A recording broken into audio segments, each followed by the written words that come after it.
হঠাৎ করে থমকে গেল ব্যস্ত সড়ক। স্বাভাবিক চলাচলের মাঝে এক বিকট শব্দ। তারপরে রক্তাক্ত 3 যুবককে ঘিরে উৎকণ্ঠা আর চাঞ্চল্য। তেলিয়ামুড়া থানাধীন নয়নপুর এলাকায় ঘটে যায় এক ভয়াবহ সড়ক দুর্ঘটনা। নয়নপুর থেকে মোহরছড়া যাওয়ার পথে একটি বাইক ও অটোর মুখোমুখি সংঘর্ষে গুরুতরভাবে আহত হন 3 যুবক। স্থানীয়দের দাবি, সংঘর্ষের তীব্রতায় বাইকে থাকা যুবকেরা ছিটকে রাস্তায় পড়ে যান। আহতরা হলেন রামু সরকার, সুব্রত দেবনাথ এবং সাগর বিশ্বাস। দুর্ঘটনার পর এলাকাবাসী ফায়ার সার্ভিসে খবর দিলেও ঘটনাস্থলে পৌঁছতে দেরি হয় বলে অভিযোগ। পরে এক স্থানীয় সচেতন নাগরিক নিজের অটোতে করে দ্রুত তাদের তেলিয়ামুড়া মহকুমা হাসপাতালে নিয়ে যান। হাসপাতালে কর্তব্যরত চিকিৎসক ডক্টর প্রণয় দাস প্রাথমিক চিকিৎসা প্রদান করেন। তবে অবস্থার অবনতি হওয়ায় উন্নত চিকিৎসার জন্য তাদের জিবি হাসপাতালে রেফার করা হয়। চিকিৎসকদের প্রাথমিক অনুমান অনুযায়ী দুর্ঘটনার সময় আহত যুবকেরা মদ্যপ অবস্থায় থাকতে পারেন বলে জানা গেছে। ঘটনার তদন্ত শুরু হয়েছে। ব্যুরো রিপোর্ট, নিউজ তৎকাল 24। তারপরে ডান দিয়ে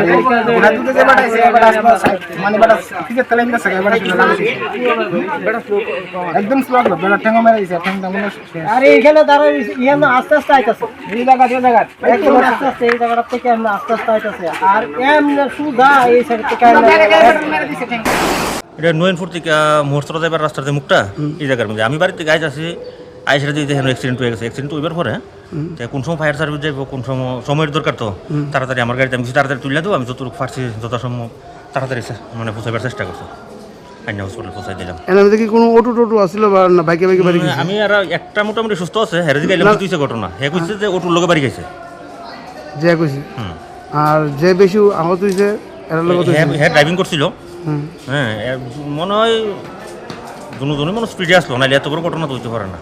একজনের অবস্থা তো খুব সিরিয়াস আছে কিনা সন্দেহ আছে, আরেকজন পাওয়া একদম পুরো ঘুরে গেছে। মূলত তিনজন রুগী।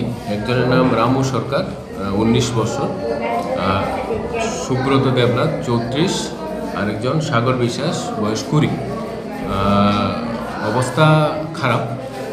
একজনের তো পায়ে ব্যথা পেয়েছে, আরেকজনের পা ফ্র্যাকচার হয়েছে। তো অবস্থাটা আশঙ্কাজনক। তা আমরা ওদেরকে ট্রিটমেন্ট দিয়ে ফার্স্ট এড দিয়ে এজেন্সিতে ট্রমা সেন্টারে রেফার করেছি। কার কার অবস্থাটা খুব খারাপ? অবস্থা খারাপ, রামু সরকারের অবস্থাটা একটু খারাপ আছে।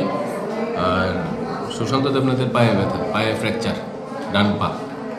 স্যার যারা এক্সিডেন্ট করছে এই যে রামু সরকার এবং অন্যরা, তারা কি স্যার মদমত্ত অবস্থায় আছে?